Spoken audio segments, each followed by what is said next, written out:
जय श्री कृष्ण मेरे सभी प्यारे कथा श्रोताओं को। मेरा नाम है नमित अग्रवाल और स्वागत है आपका मेरे चैनल कथावाचक में। पिछली कथा में हम लोगों ने अगस्त्य ऋषि की कथा पढ़ी थी, उसके पश्चात ऋष्यशृंग ऋषि की कथा पढ़ी थी और उसके पश्चात परशुराम जी की कथा पढ़ी थी। आइए आज की कथा प्रारंभ करते हैं। भाइयों के सहित अन्य समुद्र तीरवर्ती तीर्थों में गए और फिर पृथ्वी भर में प्रसिद्ध प्रभास क्षेत्र में आए। वहां स्नान और तर्पण आदि करके उन्होंने देवता और पितरों को तृप्त किया। फिर 12 दिन तक केवल जल और वायु ही भक्षण करते हुए चारों ओर अग्नि जलाकर तप किया। इसी समय भगवान श्री कृष्ण और बलराम ने सुना कि महाराज युधिष्ठिर प्रभास क्षेत्र में उग्र तपस्या कर रहे हैं, तो वे अपने परिकरों के साथ उनके पास आए। उन्होंने देखा कि पांडव लोग पृथ्वी पर पड़े हुए हैं, उनके शरीर धूल से सने हुए हैं तथा कष्ट सहन के अयोग्य द्रौपदी भी महान दुख भोग रही है। यह देखकर वे बिलक बिलक कर रोने लगे। महाराज युधिष्ठिर दुख पर दुख भोग रहे थे, तो भी उनका धैर्य शिथिल नहीं पड़ा था। उन्होंने बलराम, कृष्ण, प्रद्युम्न, सांब, सात्यकी, अनिरुद्ध तथा और भी सभी वृष्णि वंशियों का बड़ा आदर किया। उनसे सम्मानित होकर यादवों ने भी उनका यथोचित सत्कार किया और फिर देवता जैसे इंद्र के चारों ओर बैठ जाते हैं, उसी प्रकार से वे धर्मराज युधिष्ठिर को घेर कर बैठ गए। तदंतर बलदेव जी ने कमल नयन भगवान श्री कृष्ण से कहा, श्री कृष्ण देखो, धर्मराज सिर पर जटाएं धारण करके वन में रहते हैं और वल्कल वस्त्रों से शरीर ढककर तरह तरह के कष्ट भोग रहे हैं, तथा पापात्मा दुर्योधन पृथ्वी का शासन कर रहा है। हाय, इसके लिए पृथ्वी भी नहीं फटती। इससे अल्पबुद्धि पुरुष तो यही समझेंगे कि धर्माचरण की अपेक्षा पाप करना ही अच्छा है। ये साक्षात धर्म के पुत्र हैं, धर्म ही इनका आधार है। सत्य से भी ये कभी नहीं डिगते और निरंतर दान भी करते रहते हैं। इनका राज्य और सुख भले ही नष्ट हो जाए, किंतु धर्म को छोड़कर ये कभी चैन से नहीं बैठ सकते। सात्यकी कहने लगे, बलराम जी, यह समय व्यर्थ पश्चाताप करने का नहीं है। महाराज युधिष्ठिर यद्यपि कुछ कह नहीं रहे, तो भी अब आगे हमारा जो कर्तव्य हो वही हमें करना चाहिए। संसार में जिनके दूसरे रक्षक होते हैं वे स्वयं काम नहीं किया करते। मेरे सहित आप, कृष्ण, प्रद्युम्न और सांब चुपचाप कैसे बैठे हैं? हम तो तीनों लोगों की रक्षा कर सकते हैं, फिर हमारे पास आकर भी ये पांडव लोग वन में रहे, यह कैसे हो सकता है? आज ही अनेकों प्रकार के अस्त्र शस्त्र और कवच आदि से सन्नद्ध यादवी सेना कूच करे और उससे पराजित होकर दुर्योधन अपने भाइयों सहित यमलोक को चला जाए। बलराम जी, आप तो अकेले अपने कोप से इस पृथ्वी का नाश कर सकते हैं। मैं भी अपने सर्प के विष की ज्वाला के समान तीखे बाणों से उसके सिर को छिन्न भिन्न कर दूंगा और फिर उसे अपनी पैनी तलवार से रणांगण में काट डालूंगा। फिर सब कौरवों को मारकर उनके अनुचरों का भी नाश कर दूंगा। जिस समय प्रद्युम्न जी प्रधान कौरव वीरों का संहार करेंगे, उस समय तिनकों की ढेरी जैसे आग को सहन नहीं कर सकती, उसी प्रकार उनके छोड़े हुए तीखे तीरों को कृपाचार्य, द्रोणाचार्य, कर्ण और विकर्ण सह नहीं सकेंगे। अभिमन्यु के पराक्रम को भी मैं खूब जानता हूँ। ये रणभूमि में प्रद्युम्न जी के समान ही है और सांब भी अपने बाहुबल से रथ और सारथी के सही दुशासन को कुचल सकते हैं। ये जामवती नंदन बड़े ही रणधीर, इनके बल को तो कोई नहीं सह सकता। श्री कृष्ण के विषय में क्या कहें? जिस समय ये अस्त्र शस्त्र से सुसज्जित हो, उत्तम उत्तम बाण और सुदर्शन चक्र धारण करते हैं, उस समय युद्ध में इनकी बराबरी कोई नहीं कर सकता। भगवान श्री कृष्ण बोले, सात्यकी, तुम्हारी बात निसंदेह ठीक है, हमें तुम्हारा कथन स्वीकार है, किंतु कुरुराज अपने भुजबल से न जीती हुई भूमि को लेना किसी प्रकार पसंद न करेंगे।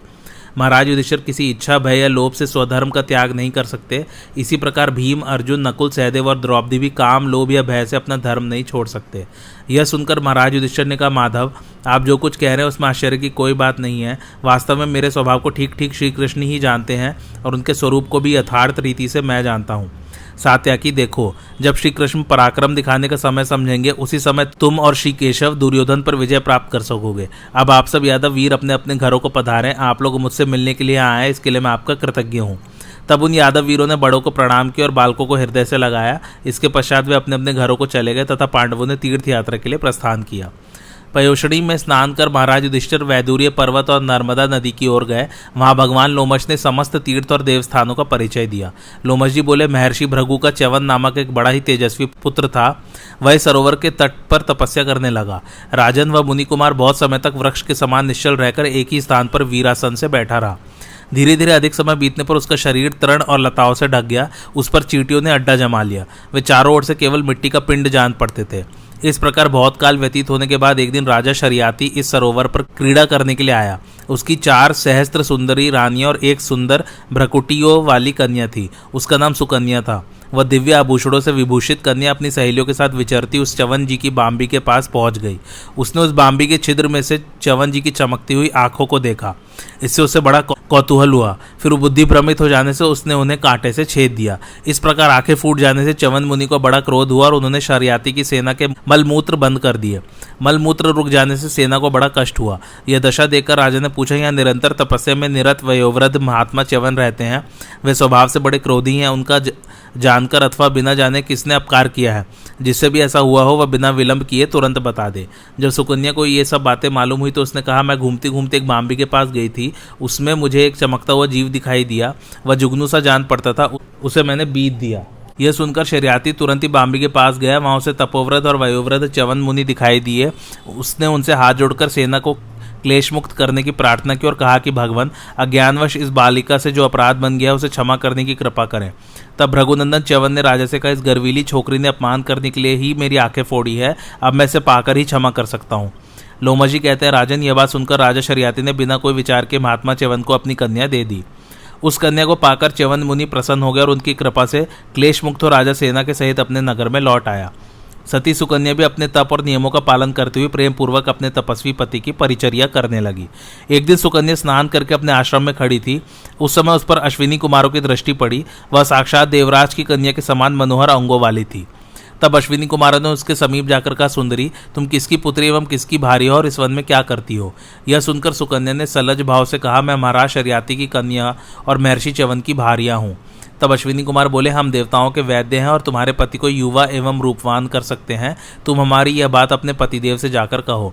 उनके बात सुनकर सुकन्या च्यवन मुनि के पास गई और उन्हें यह बात सुना दी। मुनि ने उसे अपनी स्वीकृति दे दी।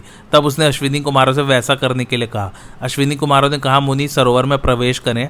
महर्षि च्यवन रूपवान होने को उत्सुक थे। उन्होंने तुरंत ही जल में प्रवेश किया। उनके साथ अश्विनी कुमारों ने भी उनमें गोता लगाया। फिर एक मुहूर्त बीतने पर वे तीनों सरोवर से बाहर निकले। वे सभी दिव्य रूपधारी युवा और समान आकृति वाले थे। उन तीनों को ही देखकर चित्त में अनुराग की वृद्धि होती थी। उन तीनों ही ने कहा, सुंदरी, तुम हम में से किसी भी एक को वर लो। वे तीनों ही समान रूप वाले थे। सुकन्या एक बार तो सहम गई, परंतु फिर उसने मन और बुद्धि से निश्चय कर अपने पति को पहचान लिया और उन्हें ही वरा। इस प्रकार अपनी पत्नी और मनमाना रूप एवं यौवन पाकर च्यवन ऋषि बहुत प्रसन्न हुए और अश्विनी कुमारों से बोले, मैं वृद्ध था, तुमने ही मुझे रूप और यौवन दिया है, इसलिए मैं भी तुम्हें सोमपान का अधिकार दिलाऊंगा। यह सुनकर अश्विनी कुमार प्रसन्न होकर स्वर्ग को चले गए तथा च्यवन और सुकन्या उस आश्रम में देवताओं के समान व्यवहार करने लगे। जब शर्याती ने सुना कि च्यवन मुनि युवा हो गए तो उसे बड़ी प्रसन्नता हुई और वह अपनी सेना के सहित उनके आश्रम में आया। उसने देखा कि च्यवन और सुकन्या साक्षात देव दंपत्ति से जान पड़ते हैं। इससे राजा और रानी को ऐसा हर्ष हुआ मानो उन्हें सारी पृथ्वी का ही राज्य मिल गया हो। फिर च्यवन मुनि ने राजा से कहा, राजन, मैं आपसे यज्ञ कराऊंगा, आप सब सामग्री एकत्रित कीजिए। राजा ने बड़ी प्रसन्नता से उनकी बात स्वीकार कर ली। जब यज्ञ के लिए समस्त कामनाओं की पूर्ति करने वाला शुभ दिन उपस्थित हुआ तो राजा शर्याती ने एक सुंदर यज्ञ मंडप तैयार करवाया। उसी में भृगुनंदन महर्षि च्यवन ने राजा की यज्ञानुष्ठान का आयोजन किया। इस यज्ञ में जो नई बातें हुई उन्हें सुनिए। जिस समय च्यवन मुनि ने अश्विनी कुमारों को यज्ञ का भाग दिया तब इंद्र ने उन्हें रोकते हुए कहा, मेरे विचार से दोनों ही अश्विनी कुमार यज्ञ भाग लेने के अधिकारी नहीं है। च्यवन ने कहा, ये दोनों कुमार बड़े ही उत्साही, उदार हृदय, रूपवान और धनवान हैं। भला तुम्हारे या दूसरे देवताओं के सामने इनका सोमपान में अधिकार क्यों नहीं है? इंद्र ने कहा, ये चिकित्सा कार्य करते और मनमाना रूप धारण कर मृत्यु लोक में भी विचरते हैं, इन्हें सोमपान का अधिकार कैसे हो सकता है? जब च्यवन ऋषि ने देखा कि देवराज बार बार उसी बात पर जोर दे रहे हैं तो उन्होंने उनकी उपेक्षा कर अश्विनी कुमारों को देने के लिए उत्तम सोमरस दिया। उन्हें इस प्रकार आग्रह पूर्वक सोम लेते देखकर इंद्र ने कहा, यदि तुम हमारे लिए तैयार हुए सोमरस को इस प्रकार अश्विनी कुमारों के लिए स्वयं ग्रहण करोगे तो मैं तुम पर अपना भयंकर वज्र छोड़ दूंगा। ऐसा कहने पर भी च्यवन मुनि ने मुस्कुराते हुए अश्विनी कुमारों के लिए सोम ले लिया। तब तो इंद्र उन पर अपना भयंकर वज्र छोड़ने के लिए उद्यत हुए। वे जैसे ही प्रहार करने लगे कि च्यवन ने उनकी भुजा को स्तंभित कर दिया और अपने तपोबल से अग्निकुंड में से मद नामक एक अत्यंत भयंकर राक्षस को उत्पन्न किया, जो अपनी भीषण गर्जना से त्रिभुवन को त्रस्त करता हुआ इंद्र को निगल जाने के लिए उनकी ओर दौड़ा। इससे इंद्र को बड़ी ही व्यथा हुई और उन्होंने पुकार कर कहा, आज से अश्विनी कुमार सोमपान के अधिकारी हुए, अब आप मेरे ऊपर कृपा करें, आप जैसा चाहेंगे वही होगा। इंद्र ने जब ऐसा कहा तब रघुनंदन महात्मा च्यवन का कोप शांत हो गया और उन्होंने इंद्र को उसी समय उस दुख से मुक्त कर दिया। राजन, ये झिलमिलाता हुआ द्विज संगुष्ट नाम का सरोवर उन्हीं च्यवन मुनि का है। तुम अपने भाइयों सहित इस सरोवर में देवता और पितरों का तर्पण करो। यहाँ भगवान शंकर के मंत्रों का जप करने से तुम सिद्धि प्राप्त कर सकते हो। महाराज युधिष्ठिर ने पूछा, ब्राह्मण राजा युवानश्व के पुत्र नृपश्रेष्ठ मानधाता तीनों लोकों में विख्यात थे, उनका जन्म किस प्रकार हुआ था? लोमश जी बोले, राजा युवनाश्व इक्ष्वाकु वंश में उत्पन्न हुआ था। उसने एक सहस्त्र अश्वमेध करके और भी बहुत से यज्ञ किए और उन सभी में बहुत बड़ी बड़ी दक्षिणाएं दी। अपने मंत्रियों पर राज्य का भार छोड़कर उस मनस्वी राजा ने मनोनिग्रह करते हुए निरंतर वन में ही रहना आरंभ कर दिया। एक बार महर्षि भृगु के पुत्र ने उससे पुत्र प्राप्ति के लिए यज्ञ कराया। रात्रि के समय उपवास से गला सूख जाने के कारण राजा को बड़ी प्यास लगी। उसने आश्रम के भीतर जाकर जल मांगा, किंतु सब लोग रात्रि के जागरण से थककर ऐसी गाढ़ निद्रा में पड़े थे कि किसी ने उसकी आवाज़ न सुनी। महर्षि ने मंत्रपूत जल का एक बड़ा कलश रख छोड़ा था। उसे देखकर राजा ने जल्दी से उसी में से कुछ जल पीकर अपनी प्यास बुझाई और उसे वहीं छोड़ दिया। कुछ देर में तपोधन भृगुपुत्र के सहित सब मुनिजन उठे और उन सभी ने उस घड़े को जल से खाली देखा। तब उन सभी ने आपस में मिलकर पूछा कि यह किसका काम है। इस पर युवा नाश्व ने सच सच कह दिया कि मेरा है। यह सुनकर भृगुपुत्र ने कहा, राजन, यह काम अच्छा नहीं हुआ। तुम्हारे एक महान बलवान और पराक्रमी पुत्र उत्पन्न हो, इसी उद्देश्य से मैंने यह जल अभिमंत्रित करके रखा था। अब जो हो गया उसे पलटा भी नहीं जा सकता। अवश्य ही जो कुछ हुआ है वह देव की ही प्रेरणा से हुआ है। तुमने प्यास से व्याकुल होकर मंत्रपूत जल पिया है, इसलिए तुम्ही को एक पुत्र प्रसव करना होगा। ऐसा कहकर मुनि अपने अपने स्थानों को चले गए। फिर 100 वर्ष बीतने पर राजा की बाई कोख फाड़कर एक सूर्य के समान अत्यंत तेजस्वी बालक निकला। ऐसा होने पर भी यह बड़ा आश्चर्य सा हुआ कि इससे राजा की मृत्यु नहीं हुई। उस बालक को देखने के लिए स्वयं देवराज इंद्र उस स्थान पर आए। उनसे देवताओं ने पूछा कि किम धास्यति, यह बालक क्या पिएगा? इस पर इंद्र ने उसके मुख में अपनी तर्जनी उंगली देकर कहा, माम धाता, मेरी अंगुली पिएगा। इसी से देवताओं ने उसका नाम मानधाता रखा। फिर उसके ध्यान करते धनुर्वेद के सहित संपूर्ण वेद और दिव्य अस्त्र उसके पास उपस्थित हो गए। साथ ही आजगव नाम का धनुष, सींगों के बने हुए बाण और अभेद कवच भी आ गए। इसके पश्चात स्वयं इंद्र ने ही उसका राज सिंहासन पर अभिषेक किया। राजा मानधाता सूर्य के समान तेजस्वी था। इस परम पवित्र कुरुक्षेत्र प्रदेश में यह उसी का यज्ञ करने का स्थान है। तुमने मुझसे उसके चरित्र के विषय में पूछा था, सो मैंने उसका महत्वपूर्ण वृतांत सुना दिया। महर्षि लोमश की यह बात सुनकर भाइयों के सहित धर्मराज युधिष्ठिर ने स्नान किया। उस समय महर्षिगण स्वस्ति वाचन कर रहे थे। स्नान कर चुकने पर उन्होंने लोमश जी से कहा, हे सत्य पराक्रमी मुनिवर, देखिए इस तप के प्रभाव से मुझे सब लोग दिखाई दे रहे हैं। मैं यहीं से श्वेत घोड़े पर चढ़े हुए अर्जुन को देख रहा हूँ। लोमश जी ने कहा, महाभाव, तुम्हारा कथन ठीक है। महर्षिगण इसी प्रकार स्वर्ग का दर्शन किया करते हैं। देखो, यह परम पवित्र सरस्वती नदी है। इसमें स्नान करने से पुरुष सब पापों से मुक्त हो जाता है। ये चारों ओर से 5-5 कोस के विस्तार वाली प्रजापति ब्रह्मा की वेदी है। यही महात्मा कुरु का क्षेत्र है, जो कुरुक्षेत्र नाम से विख्यात है। लोमश जी बोले, राजन, यह विंशन तीर्थ है। यहाँ सरस्वती नदी अदृश्य हो जाती है। यह स्थान निषाद देश का द्वार है। यहाँ इस विचार से कि निषाद लोग मुझे न देखे, सरस्वती भूमि में समा गई है। इसके आगे यह चम सोमभेद नामक स्थान है, जहाँ सरस्वती फिर प्रकट हो जाती है और जहाँ इसमें समुद्र में मिलने वाली सब पवित्र नदियाँ मिल जाती हैं। यह मानसरोवर का द्वार दिखाई दे रहा है। इस तीर्थ में एक बड़े आश्चर्य की बात है, वह यह कि जब एक युग पूरा होता है तो यहाँ श्री पार्वती जी और पार्षदों के सहित इच्छानुसार रूप धारण करने वाले श्री महादेव जी के दर्शन होते हैं। जितेंद्रिय श्रद्धावान याजक लोग अपने परिवार के हित की कामना से सरोवर पर चैत्र मास में स्नान करके श्री महादेव जी का पूजन किया करते हैं। यमुना की ओर से आने वाली जला और उपजला नाम की नदियां हैं। इन्हीं के तट पर यज्ञ अनुष्ठान करके राजा उशीनर इंद्र से भी बढ़ गए थे। राजन, एक बार इंद्र और अग्नि उनकी परीक्षा करने के लिए आए। इंद्र ने बाज का और अग्नि ने कबूतर का रूप धारण किया। इस प्रकार वे यज्ञशाला में महाराज उशीनर के पास पहुंचे। तब बाज के भय से डरकर कबूतर अपनी रक्षा के लिए राजा की गोदी में छिप गया। तब बाज ने कहा, राजन, समस्त राजागण केवल आपको ही धर्मात्मा बताते हैं, सो आप ये संपूर्ण धर्मों से विरुद्ध कर्म कैसे करना चाहते हैं? मैं भूख से मर रहा हूँ और ये कबूतर मेरा आहार है। आप धर्म के लोभ से इसकी रक्षा न करें। राजा ने कहा, महापक्षिन, यह पक्षी तुमसे डरकर भयभीत हुआ अपने प्राण बचाने के लिए मेरी शरण में आया है।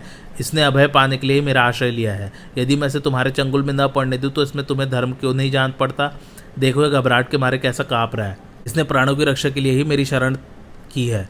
ऐसी स्थिति में इसे त्यागना तो बड़ी बुराई की बात है। जो पुरुष ब्राह्मणों की हत्या करता है, जो जगन माता गौ का वध करता है और जो शरणागत को त्यागता है, उन तीनों को समान पाप लगता है। बाज बोला, राजन, सब प्राणी आहार से ही उत्पन्न होते हैं और आहार से ही उनकी वृद्धि होती है तथा आहार से ही वे जीवित रहते हैं। आज आपने मुझे भोजन से वंचित कर दिया, इसलिए मैं जी नहीं सकूंगा और जब मैं मर जाऊंगा तो मेरे स्त्री बच्चे भी नष्ट हो ही जाएंगे। इस प्रकार इस कबूतर को बचाकर आप कई प्राणियों की जान के गाहक हो जाएंगे।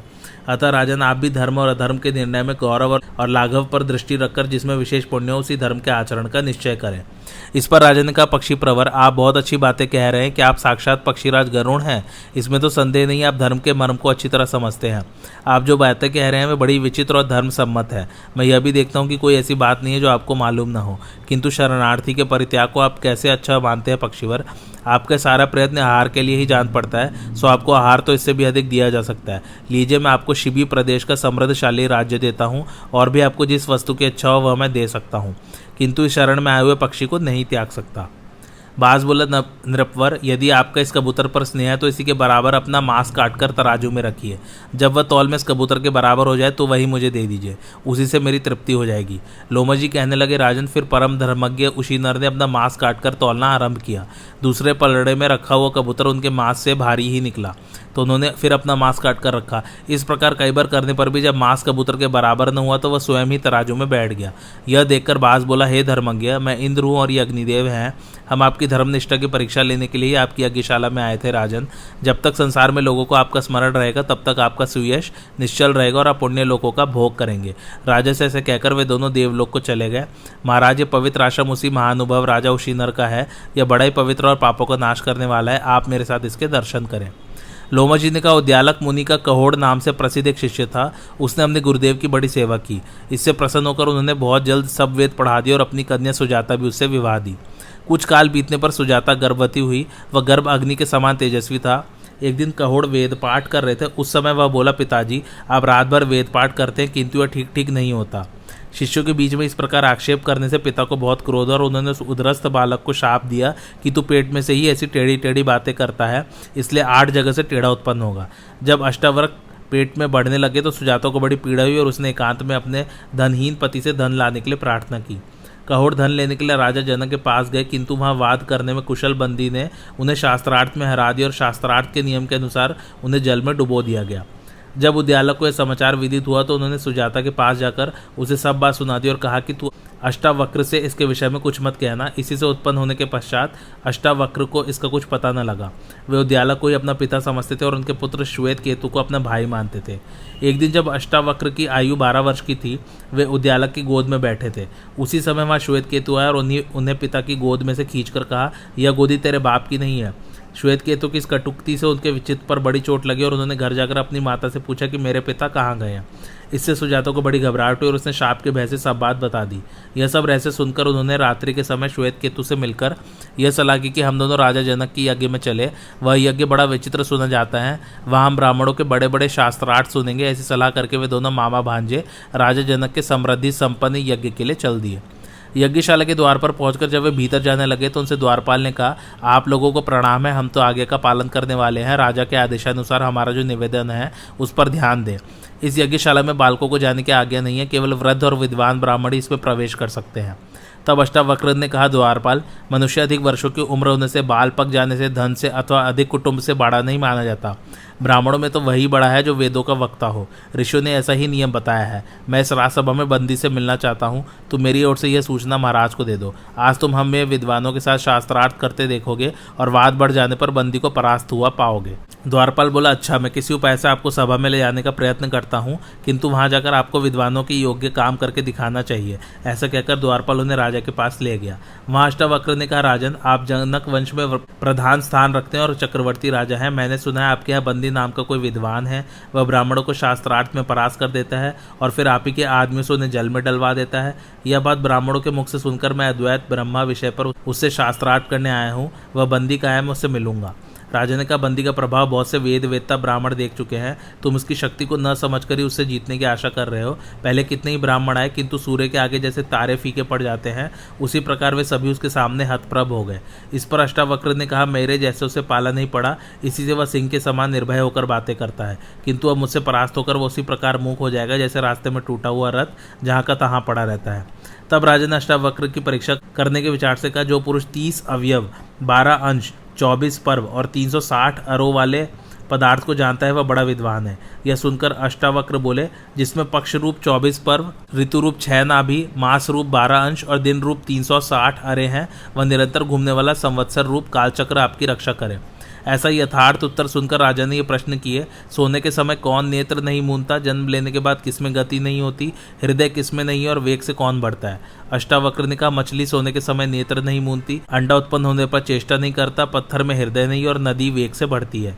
यह सुनकर राजा ने कहा, आप तो देवताओं के समान प्रभाव वाले हैं, मैं आपको मनुष्य नहीं समझता, आप बालक भी नहीं है, मैं तो आपको वृद्धि मानता हूँ। वाद विवाद करने में आपके समान कोई नहीं है, इसलिए मैं आपको मंडप का द्वार सौंपता हूँ और यही वह बंदी है। तब अष्टावक्र ने बंदी की ओर घूमकर कहा, अपने को अतिवादी मानने वाले बंदी, तुमने हारने वालों को जल में डुबोने का नियम कर रखा है, किंतु मेरे सामने तुम बोल नहीं सकोगे। जैसे प्रलय कालीन अग्नि के निकट नदी का प्रवाह सूख जाता है, उसी प्रकार मेरे सामने तुम्हारी वाद शक्ति नष्ट हो जाएगी। अब तुम मेरे प्रश्नों का उत्तर दो और मैं तुम्हारी बातों का उत्तर देता हूँ। राजन, जब भरी सभा में अष्टावक्र ने क्रोध के साथ गरजकर इस प्रकार ललकारा तो बंदी ने कहा, अष्टावक्र, एक ही अग्नि अनेक प्रकार से प्रकाशित होता है, एक सूर्य सारे जगत को प्रकाशित करता है, शत्रुओं का नाश करने वाला देवराज इंद्र एक ही वीर है तथा पितरों का ईश्वर यमराज भी एक ही है। अष्टावक्र, इंद्र और अग्नि ये दो देवता हैं, नारद और पर्वत ये देवर्षि भी दो हैं, दो ही अश्विनी कुमार है, रथ के पहिए भी दो होते हैं और विधाता ने पति और पत्नी ये सहचर भी दो ही बनाए हैं। बंदी, यह संपूर्ण प्रजा कर्मवश तीन प्रकार से जन्म धारण करती है, सब कर्मों का प्रतिपादन भी तीन वेदी करते हैं। अधर्वयुजन भी प्रातः, मध्याह्न और सायं इन तीनों समय यज्ञ का अनुष्ठान करते हैं। कर्मानुसार प्राप्त होने वाले के भोगों के लिए स्वर्ग, मृत्यु और नरक ये लोग भी तीन ही हैं तथा वेद में कर्मजन्य ज्योतियां भी तीन प्रकार की हैं। अष्टावक्र ने कहा, ब्राह्मणों के लिए आश्रम चार हैं, वर्ण भी चार ही यज्ञों द्वारा अपना अपना निर्वाह करते हैं, मुख्य दिशाएं भी चार हैं, ओंकार के अकार, उकार, मकार और अर्धमात्रा ये चार ही वर्ण है तथा परा, पश्यंती, मध्यमा और वैखरी भेद से वाणी भी चार ही प्रकार की कही गई है। बंदी ने कहा, यज्ञ की अग्नियां पांच है, पंक्ति छंद भी पांच पदों वाला है, यज्ञ भी पांच ही प्रकार के हैं, इंद्रिया पांच है, वेद में पंच शिखा वाली अप्सराएं भी पांच है तथा संसार में पवित्र नद भी पांच ही प्रसिद्ध है। अष्टावक्र ने कहा, कितने ही इस प्रकार कहते कि अग्नि का आधान करते समय दक्षिणा में गौएं 6 ही देनी चाहिए, काल चक्र में ऋतुएं भी 6 ही रहती हैं, मन सहित ज्ञानेंद्रिय भी 6 ही हैं, कृतिकाएं 6 हैं तथा समस्त वेदों में साधस्क यज्ञ भी 6 ही कहे गए हैं। बंदी ने कहा, ग्राम में पशु 7 हैं, वन्य पशु भी 7 ही हैं, यज्ञ को पूर्ण करने वाले छंद भी 7 ही हैं, ऋषि 7 हैं, मान देने के प्रकार भी 7 हैं और वीणा के तार भी 7 ही प्रसिद्ध हैं। अष्टावक्र ने कहा, सैकड़ों वस्तुओं का तौल करने वाले षाढ़ के गुण 8 होते हैं, सिंह का नाश करने वाले शरभ के चरण भी 8 ही हैं, देवताओं में वसु नामक देवताओं को भी 8 ही सुना और सभी यज्ञों में यज्ञ स्तंभ के कोड भी 8 ही कहे हैं। बंदी ने कहा, पितृयज्ञ में समिधा छोड़ने के मंत्र 9 कहे गए हैं, सृष्टि में प्रकृति के विभाग भी 9 ही किए गए हैं, बृहति छंद के अक्षर भी 9 ही है और जिनसे अनेकों प्रकार की संख्याएं उत्पन्न होती है, ऐसे 1 से लेकर अंक भी 9 ही हैं। अष्टावक्र ने कहा, संसार में दिशाएं 10 है, सहस्त्र की संख्या भी 100 को 10 बार गिनने से ही होती है, गर्भवती स्त्री भी गर्भधारण 10 मास ही करती है, तत्व का उपदेश करने वाले भी 10 है तथा पूजने योग्य भी 10 ही हैं। बंदी ने कहा, पशुओं के शरीरों में 11 विकारों वाली इंद्रियां 11 होती है, यज्ञ के स्तंभ 11 होते हैं, प्राणियों के विकार भी 11 हैं तथा देवताओं में रुद्र भी 11 ही कहे गए हैं। अष्टावक्र ने कहा, एक वर्ष में महीने 12 होते हैं, जगती छंद के चरणों में भी 12 ही अक्षर होते हैं, प्राकृत यज्ञ 12 दिन का कहा है और धीर पुरुष ने आदित्य भी 12 ही कहे हैं। बंदी ने कहा, तिथियों में त्रयोदशी को उत्तम कहा है और पृथ्वी भी 13 द्वीपों वाली बतलाई गई है। इस प्रकार बंदी के आधा श्लोक ही कहकर चुप हो जाने पर अष्टावक्र जी शेष आधे श्लोक को पूरा करते हुए कहने लगे, अग्नि, वायु और सूर्य ये तीनों देवता 13 दिनों की यज्ञ में व्यापक हैं और वेदों में भी 13 आदि अक्षरों वाले अतिछंद कहे गए हैं। इतना सुनते ही बंदी का मुख नीचा हो गया और वह बड़े विचार में पड़ गया, परंतु अष्टावक्र के मुख से वाणी की झड़ी लगी ही रही। यह देखकर सभा के ब्राह्मण हर्षध्वनि करते हुए अष्टावक्र के पास आकर उनका सम्मान करने लगे। अष्टावक्र ने कहा, राजन, यह बंदी शास्त्रार्थ में अनेकों विद्वान ब्राह्मणों को परास्त कर जल में डुबवा चुका है, अब इसको भी तुरंत वही गति होनी चाहिए। बंदी ने कहा, महाराज, मैं जलाधीश वरुण का पुत्र हूँ, मेरे पिता के यहाँ भी आपकी ही तरह 12 वर्षों में पूर्ण होने वाला यज्ञ हो रहा है, उसी के लिए मैंने जल में डुबाने के बहाने चुने हुए श्रेष्ठ ब्राह्मणों को वरुण लोग भेज दिया है, वे सब अभी लौट आवेंगे। अष्टावक्र जी मेरे पूजनीय है, इनकी कृपा से जल में डूबकर मैं भी अपने पिता वरुण देव से शीघ्र मिलने का सौभाग्य प्राप्त करूंगा। राजा को बंदी की बातों में फंस देर करते देखकर अष्टावक्र कहने लगे, राजन, मैं कई बार कह चुका, फिर भी तुम मतवाले हाथी की तरह कुछ भी सुन नहीं रहे हो। इससे मालूम पड़ता है कि पत्तों पर भोजन करने से तुम्हारी बुद्धि नष्ट होगी अथवा तुम इस चापलूसी की बातों में ना आओ। जनक ने कहा, देव, मैं आपकी दिव्य वाणी सुन रहा हूँ, आप साक्षात दिव्य पुरुष हैं, आपने शास्त्रार्थ में बंदी को परास्त कर दिया, मैं आपके अच्छा अनुसार अभी अभी इसको दंड की व्यवस्था करता हूँ। बंदी ने कहा, राजन, वरुण का पुत्र होने से मुझे डूबने में कुछ भी भय नहीं है। ये अष्टावक्र भी बहुत दिनों से डूबे हुए अपने पिता कहोड़ का भी दर्शन करेंगे। लोमश जी कहते हैं, सभा में इस प्रकार बातचीत हो ही रही थी कि समुद्र में डुबाए हुए सभी ब्राह्मण वरुण देव से सम्मानित होकर जल से बाहर निकले और राजा जनक की सभा में आ पहुंचे। उनमें से कहोड़ ने कहा, मनुष्य ऐसे ही कामों के लिए पुत्रों की कामना करते हैं। जिस काम को मैं नहीं कर सका था वही मेरे पुत्र ने करके दिखा दिया। राजन, कभी कभी दुर्बल मनुष्य के भी बलवान और मूर्ख के भी विद्वान पुत्र उत्पन्न हो जाता है। इसके पश्चात बंदी भी राजा जनक की आज्ञा लेकर समुद्र में कूद पड़े। तदंतर ब्राह्मणों ने अष्टावक्र की पूजा की और अष्टावक्र ने अपने पिता का पूजन किया। फिर अपने मामा श्वेत केतु के सहित वह अपने आश्रम को चले। वहां पहुंचकर कहोड़ ने अष्टावक्र से कहा, तुम इस समंगा नदी में प्रवेश करो। बस अष्टावक्र ने जैसे ही उसमें डुबकी लगाई कि उनके अंग सीधा हो गए। उनके संसर्ग से यह नदी भी पवित्र हो गई।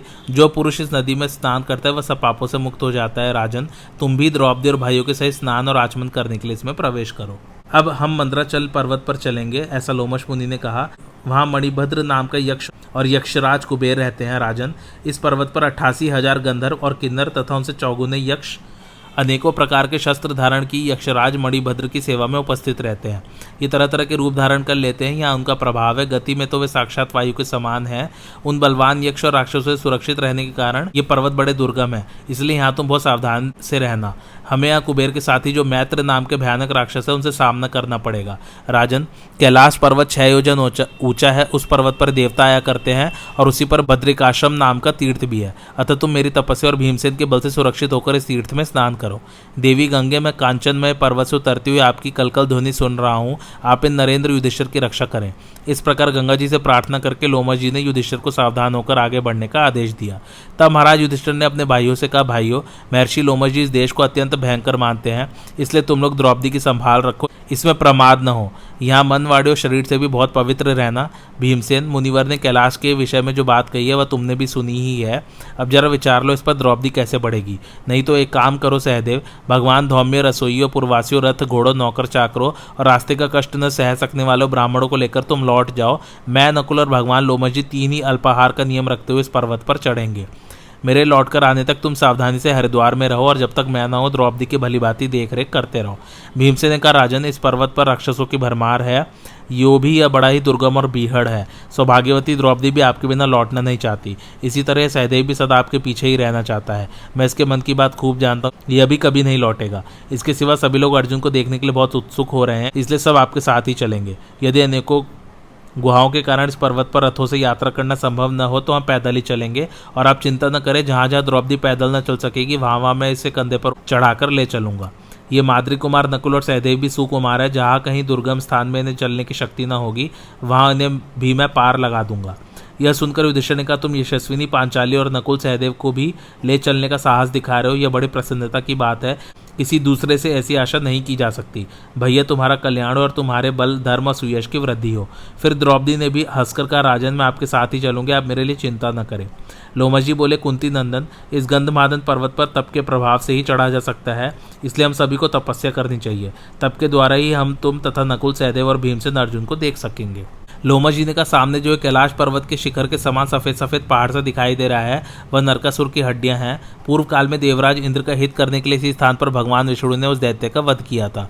उस दैत्य ने 10,000 वर्ष तक कठोर तपस्या करके इंद्रासन लेना चाहा। अपने तपोबल और बाहुबल के कारण वह देवताओं के लिए अजय हो गया था और उन्हें सदा ही तंग करता रहता था। इससे इंद्र को बड़ी घबराहट हुई और वे मन ही मन भगवान विष्णु का चिंतन करने लगे। भगवान ने प्रसन्न होकर दर्शन दिए। तब सभी देवता और ऋषियों ने उनकी स्तुति की और अपना सारा कष्ट सुना दिया। इस पर भगवान ने कहा, देवराज, तुम्हें नरकासुर से भय है, यह मैं जानता हूँ और यह बात भी मुझसे छिपी नहीं है कि वह अपने तप के प्रभाव से तुम्हारा स्थान छीनना चाहता है। सो तुम निश्चिंत रहो, यह वह तपस्या भले ही सिद्ध हो गया हो तो भी मैं शीघ्र ही उसे मार डालूंगा। देवराज से ऐसे कहकर उन्होंने एक ही तमाचे से उसके प्राण ले लिए और वह चोट खाए हुए पर्वत के समान पृथ्वी पर गिर गया। इस प्रकार भगवान के द्वारा मारे उस दैत्य की हड्डियों का ढेर ही सामने दिखाई दे रहा है। इसके सिवा श्री विष्णु भगवान का एक और कर्म भी प्रसिद्ध है। सत्ययुग में आदिदेव श्री नारायण यम का कार्य करते थे। उस समय मृत्यु न होने के कारण सभी प्राणी बहुत बढ़ गए थे। उनके भार से आक्रांत पृथ्वी जल के भीतर 100 योजन घुस गई और श्री नारायण की शरण में जाकर कहने लगी, भगवान, आपकी कृपा से मैं बहुत समय तक स्थिर रही, परंतु अब बोझा बहुत बढ़ गया है, इसलिए मैं ठहर नहीं सकूंगी। मेरे इस भार को आप ही दूर कर सकते हैं। मैं शरणागता हूँ, आप मुझ पर कृपा कीजिए। पृथ्वी के ये वचन सुनकर श्री भगवान ने कहा, पृथ्वी तू भार से पीड़ित है, ये ठीक है, किंतु भय की कोई बात नहीं है। मैं अब ऐसा उपाय करूंगा जिससे तू हल्की हो जाएगी। ऐसा कहकर भगवान ने पृथ्वी को विदा कर दिया और स्वयं एक सींग वाले वराह का रूप धारण किया। फिर भूमि को उसी एक सींग पर रखकर 100 योजन नीचे से पानी के बाहर ले आए। इस अद्भुत कथा को सुनकर पांडव बड़े प्रसन्न हुए और लोमश जी के बताए हुए मार्ग से जल्दी जल्दी चलने लगे। जब पांडवों ने गंधमादन पर्वत पर पदार्पण किया तो बड़ा प्रचंड पवन बहने लगा। वायु के वेग से धूल और पत्ते उड़ने लगे। उन्होंने अकस्मात पृथ्वी, आकाश और संपूर्ण दिशाओं को आच्छादित कर दिया। धूल के कारण अंधकार छा जाने से एक दूसरे को देखना और आपस में बात करना कठिन हो गया। थोड़ी देर में जब वायु का वेग कम हुआ तो धूल उड़नी बंद हो गई और मूसलाधार वर्षा होने लगी। आकाश में छड़ छड़ में बिजली चमकने लगी और वज्रपात के समान मेघों की गड़गड़ाहट होने लगी। कुछ देर पीछे ही तूफान शांत हुआ, पवन का वेग कम हुआ, बादल फट गए और सूर्यदेव उनकी ओट से निकलकर चमकने लगे। इस स्थिति में पांडव लोग प्राय एक कोस ही गए होंगे कि पांचाल राजकुमारी द्रौपदी इस बवंडर के उत्पात से थककर शिथिल हो गई। वह सुकुमारी थी, इस प्रकार पैदल चलने का उसे अभ्यास ही नहीं था, इसलिए वह पृथ्वी पर बैठ गई। तब धर्मराज युधिष्ठिर ने उसे गोद में लिटाकर भीमसेन से कहा, भैया भीम, अभी तो बहुत से ऊंचे नीचे पर्वत आवेंगे, बर्फ के कारण उनको पार करना बड़ा ही कठिन होगा, उन पर सुकुमारी द्रौपदी कैसे चलेगी। तब भीमसेन ने कहा, राजन, मैं स्वयं ही आपको, द्रौपदी को और नकुल सहदेव को ले चलूंगा, आप चिंता न करें। इसके सिवा हिडिंबा का पुत्र घटोत्कच भी बल में मेरे ही समान है, वह आकाश में चल सकता है, आपके आगे होने पर वह हम सबको ले चलेगा। आज की कथा यहीं समाप्त होती है। कैसी लगी आप लोगों को मेरी कथा, मुझे कमेंट करके ज़रूर बताइए और मेरे चैनल कथावाचक को लाइक, शेयर और सब्सक्राइब ज़रूर कीजिए। Thanks for watching. धन्यवाद।